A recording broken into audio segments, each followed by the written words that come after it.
Avez-vous déjà ressenti que certaines choses qui vous paraissaient si importantes il y a 30 ou 40 ans n'ont plus du tout la même valeur aujourd'hui? Comme si, avec l'âge, un filtre invisible s'installait entre vous et le monde, vous aidant à distinguer ce qui mérite vraiment votre énergie et ce qui ne vaut plus la peine. Après 70 ans, la vie se transforme en une sorte de cadeau unique.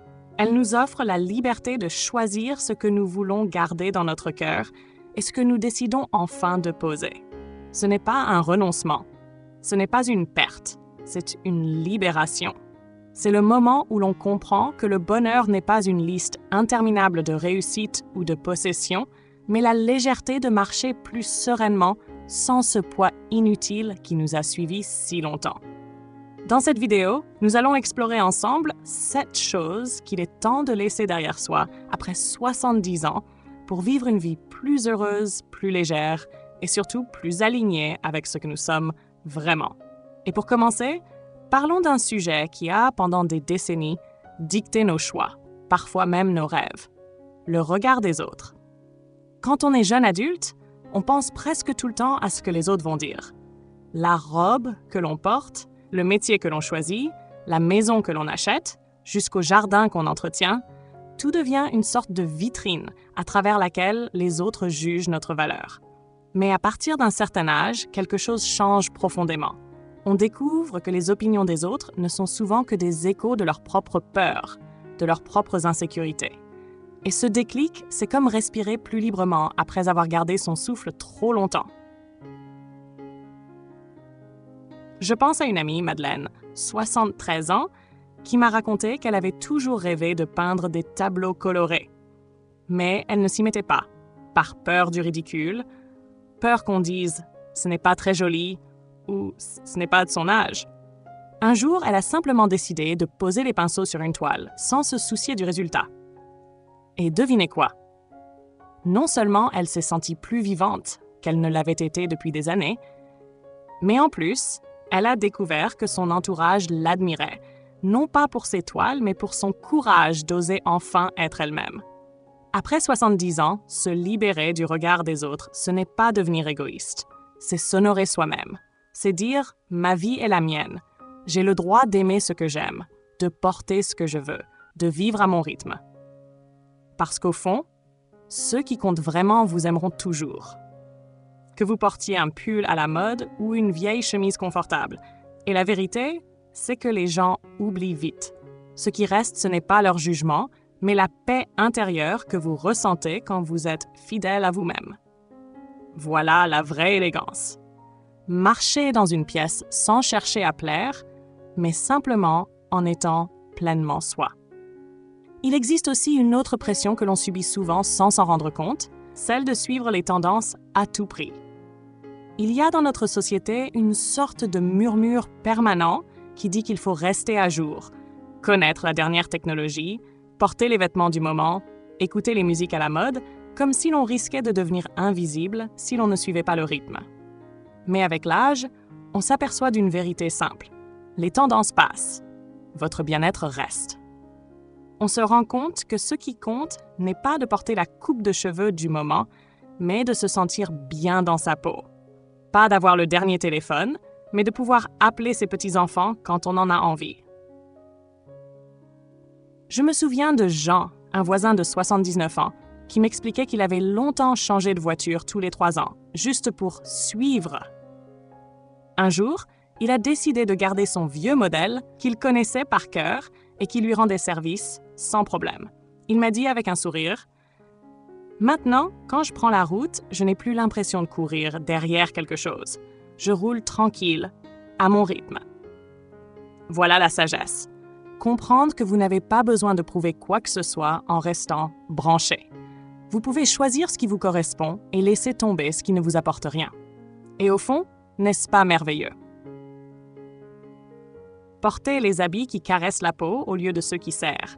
Lire un vrai livre dont on aime tourner les pages au lieu de scroller des écrans qui fatiguent les yeux. Mettre une vieille chanson qui raye de doux souvenirs plutôt que d'essayer de comprendre les paroles des tubes du moment. La vraie modernité, ce n'est pas suivre tout ce qui bouge, c'est rester vivant. curieux et surtout libre d'embrasser ce qui vous fait du bien.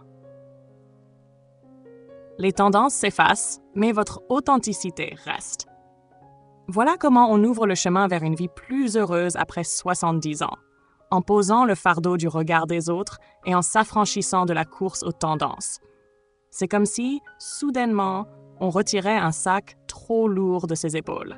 Il y a un autre poids qui nous accompagne souvent plus longtemps qu'on ne le voudrait, celui des regrets.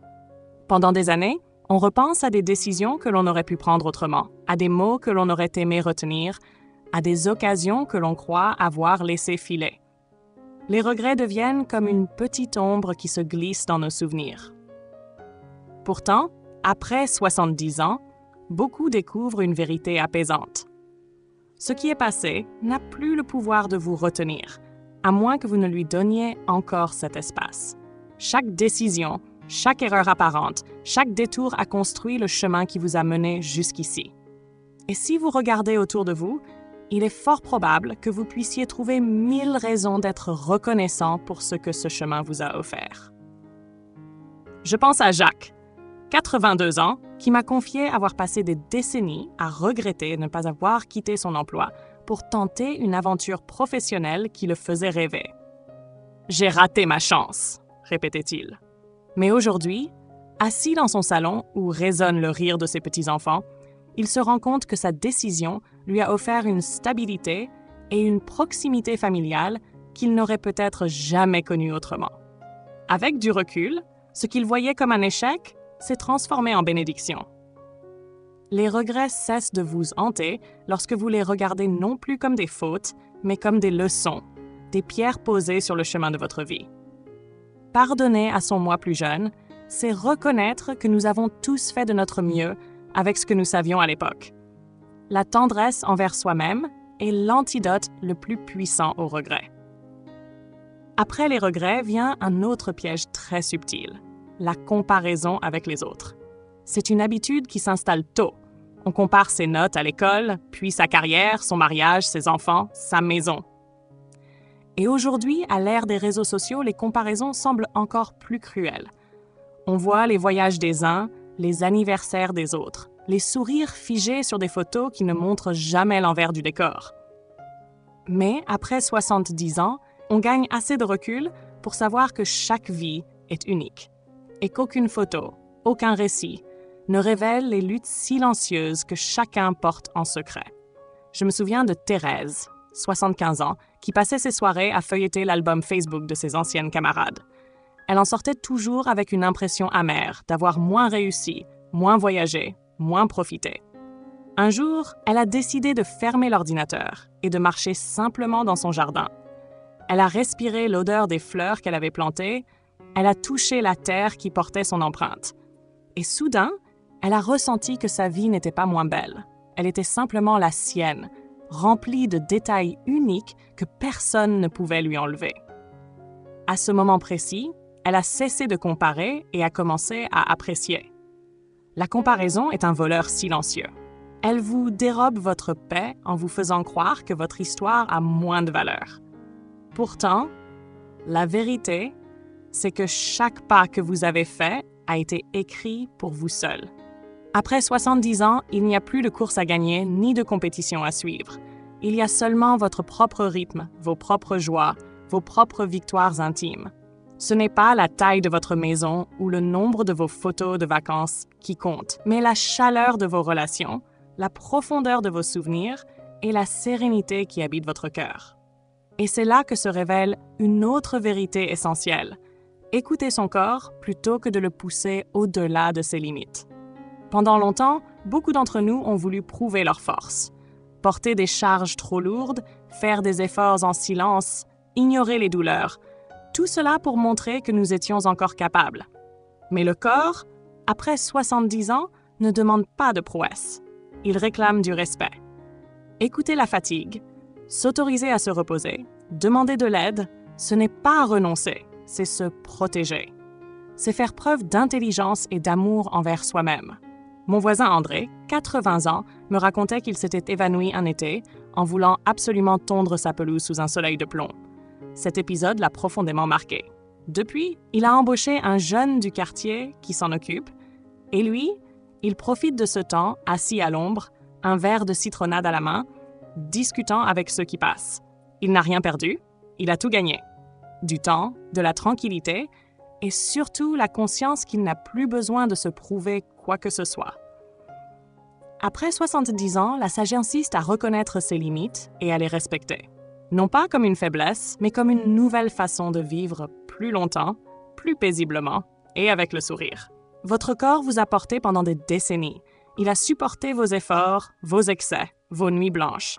Aujourd'hui, il mérite votre écoute et votre bienveillance. Et paradoxalement, c'est en ralentissant que vous trouvez une force nouvelle, une force plus douce, mais infiniment plus durable. Il y a enfin ce besoin de contrôle qui nous a souvent accompagnés tout au long de notre vie. Nous avons voulu organiser, prévoir, anticiper, parfois même tout maîtriser pour éviter les imprévus. Mais plus les années passent, plus on réalise que la vie n'est jamais totalement prévisible. Après 70 ans, vouloir tout contrôler devient une source inutile de tension. C'est comme vouloir tenir fermement de l'eau entre ses doigts. Plus on serre, plus elle s'échappe. Le vrai soulagement arrive quand on comprend que certaines choses ne dépendent plus de nous. La météo, les décisions des autres, la marche du temps, on apprend à lâcher prise, à savourer l'instant présent, à accueillir les surprises plutôt qu'à les craindre. Je pense à Madeleine, 77 ans, qui avait toujours besoin que sa maison soit impeccable, que ses journées soient réglées à la minute près. Elle vivait dans une sorte de rigidité qui la fatiguait.